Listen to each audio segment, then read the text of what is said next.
Hi, we're back. We're back. How exciting. I hope that your online learning is really getting smoother and easier, and you're picking up how to download things and how to look at things and where to look for it and how to turn it in. I know that we are really starting to learn a lot more, and we're starting to get faster at it. So hopefully our videos will get better and better as we go along and get smoother. So anyway, as we start language again today, we're going to continue on with prepositions, but let's pray before we start. Precious Father, thank you again for just giving us this opportunity to be able to stick together, even though there are difficult circumstances going on outside of our walls. And yet, Father, you are able to keep us home safe and sound.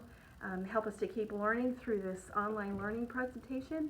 And just, God, be with us as we start just talking about these things that can make our sentences and our words and our stories and our communication and our talk with other people more interesting and more fun. We love you and we thank you for language. In Jesus' name, amen. All right, as we continue our study today with prepositions. Prepositions are so vital and valuable in our writing. Without them, our writing can be very, we'll just say elementary, and I don't mean that in a good way. Elementary as in something that, maybe a first grader or a second grader that are barely just learning to read or write, they might say, George ran, Susie skipped, Johnny went to sleep. Sentences like that, while those are fine when you're little, when you get bigger, you need to communicate more things, and you need to be able to talk in a way that people want to hear what you have to say. So we're, again, going to be showing you how to put things in that are going to make your reading and your communication skills better and better, because what does God want you to be able to do? He wants you to be able to communicate with people around you, both written and verbally. Why? So that we can tell them about Him. So that we can tell how faithful He's being to us through this situation. When we get a little bit farther into the future and maybe this whole wave of the virus has passed us, we want to be able to say, look what God did. Look how He was faithful to us and helped us to work through that. So this is going to help you with that. This is going to make you a better speaker and a better writer. So let's get back into prepositions. And prepositions, again, are they show a relationship between the noun and another word in the sentence. The squirrel to the barrel, Fifi or Gigi to the Eiffel Tower, the lamb to me. Anything that's going to show the relationship between this object and another object is going to help your sentences become more alive and more interesting. So last night you did for homework 278. 278. I assume with 1 through 8, all you had to do was to circle the preposition, not the preposition, the object of the preposition. That's the noun at the end of the phrase. So you circle, 1 through 4. Time, dark, breakfast, river, right? Did you get those? Time, dark, breakfast, and river. If you did, great job. I'm proud of you. In numbers 5 through 8, Atlantic Ocean. Did they sneak a little bit in there? You can't just say ocean, because really it has a name. Atlantic Ocean is considered one name. You wouldn't just point out at the Atlantic Ocean and go, oh, there's an ocean. You would say the Atlantic Ocean, not to be confused with the Pacific Ocean or the Indian Ocean. So it's one name, and it would be considered one noun, even though it's 2 words. Number 6, we've got rain. 7, we've got ladder. And 8, we've got student. Did you all find those? I'll bet that you did. Pretty easy objects. Then down in 9 through 19, you were to put parentheses around all the prepositional phrases. Remember, a prepositional phrase, you got to have 2 things. Preposition at the beginning, a noun at the end. Maybe a few little adjectives in the middle there. All right? So, number 9, did you find in North Carolina? Again, you probably don't let them trick you with just in North. In where? In Carolina. Which Carolina? The North one, not the South one. So you got to have both of those as a title, North Carolina, just like you did up in number 5 with Atlantic Ocean. So the whole prepositional phrase in 9 would be in North Carolina. Number 10, of the lighthouses. Number 11, 4 miles. That was a tricky one. We don't use 4 quite as often as we use in or out or on or through. Number 12, this one had 2. Did they trick you there? I bet they didn't. I bet you found, how many of you found 2? Good. Let's see, number 12 had two. It was in an area and of the Atlantic. Find those? In the area and of the Atlantic. Number 13, from the strong currents. If you were tricked by from the strong, well, strong is describing the currents. It's not describing strong. Strong is talking about the currents. So currents is the noun. So in the strong currents is the whole phrase. 14 also has two. Hopefully you found those. You've got one with a date. FYI, dates are almost always prepositional phrases. In 1776, in 2020, this happened. In 1852, this thing occurred.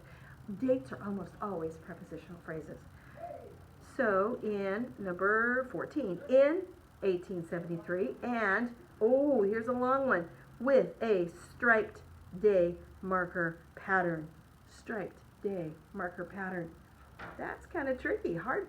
With what? With a pattern. Always remember they answer how, when, or where. If you said you stopped with striped, you wouldn't probably say builders finished the lighthouse and painted it with striped. Striped what? You've got to have a something to go along with that. With a striped what? Well, with a striped pattern. A what? A pattern. So it's going to answer one of those three questions if it's a full and complete prepositional phrase. Let's see. 15. Around Cape Hatteras Lighthouse. 16. Into the ocean. 17. Across the state. 18. From the sea. 19. For a long time. So if you notice again, most of the time they're going to be at the beginning or the end of the sentence. They don't have to be, but that's how they're going to mostly land. All right, let's skip on over to today's lesson. Again, it's kind of more of the same, just showing that they can be in the middle of a sentence. They're just going to expand what your sentence says. For example, if you look in the yellow box there at the top, we've got a sentence that says, California's lighthouses are built. Well, you could say that as a sentence. California lighthouses are built, period. That would be a decent sentence. But if we say California lighthouses are built, where? Where are they built? On rough shores. That gives you a better mental picture. You always want your reader that's reading what you've written or somebody that's listening to you in conversation, you want them to get a good mental picture of what it is that you are saying. You don't want them to have to guess. Are they talking about this? Are they talking about that? You want to give them as much detail as possible. All right? So let's jump on into 1 through 5. What we're to do here is, again, parentheses around the prepositional phrases. California lighthouses are frequently covered. What are they covered? Where are they covered? When are they covered? In fog. Not with a blanket, but in fog. In's a preposition. Fog is a noun. Number 2, the Point Reyes Lighthouse is. That's a sentence. It's got a noun and a verb. Lighthouse and what? Is. But if we don't say in a foggy area, if we don't answer the where, in a foggy area, not a sunny area, it's really not going to be a complete sentence. This is where you can help yourself when you're doing your reading papers or writing stories or anything like that. Give as much information as you can without running into making it 2 sentences you're trying to cram together, but put details in there to where this one sentence that you write actually communicates what you want it to be describing. Number 3, each year it is what? It is what? It is how? It is when? It is what? Well, it is in fog, and each year it is for 9 months. How long is it? For 9 months. Where is it? In fog. So that one's got 2 little prepositional phrases at the end. Number 4, Point Reyes is the windiest promontory. Okay, that could be a good sentence. The windiest promontory, in other words, the windiest point that sticks out into the ocean. But they're saying in America. That gives you some more meaning right there. Not the windiest point just on California's coastline or, back east, it's the windiest point. No, in all of America.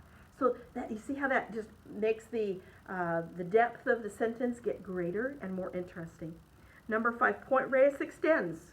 Well, we got a noun and a verb there, but extends where? Out into the ocean. Not into the snow, not into something else, but into the ocean. So what they want you to do on 6 and 7 is to add to the prepositional phrase to expand the sentence. We've got a clown laughed. Okay, that's fine. Noun, clown, laughed, verb. We've got a sentence, just not a very good sentence, not a very interesting sentence. Not much frosting on the cake there. So what could you add to the clown laughed? That's what you're going to put down. The clown laughed. Tell how he laughed, or when he laughed, or where he laughed. Anything like that. And then the last one, the dog barked. The dog barked where? The dog barked how? But make sure that what you add has at least 2 words in a prepositional phrase. You can't say, the dog barked loudly. That's only 1 word. The dog barked loudly. I want you to check this out. The dog, let's say you write this, barked loudly. Now this is going to help us with tomorrow, actually. The dog barked loudly. They gave us this much. The dog barked. If we only put loudly on here, the word loudly is not a preposition. It's not on the preposition list. And it's not a noun, because a noun would be a person, place, or thing, or an idea. So this, my friends, is not a prepositional phrase. It's answering one of these questions, but it's not a phrase. A phrase has to have more than 1 word. And a prepositional phrase has at least 2 words.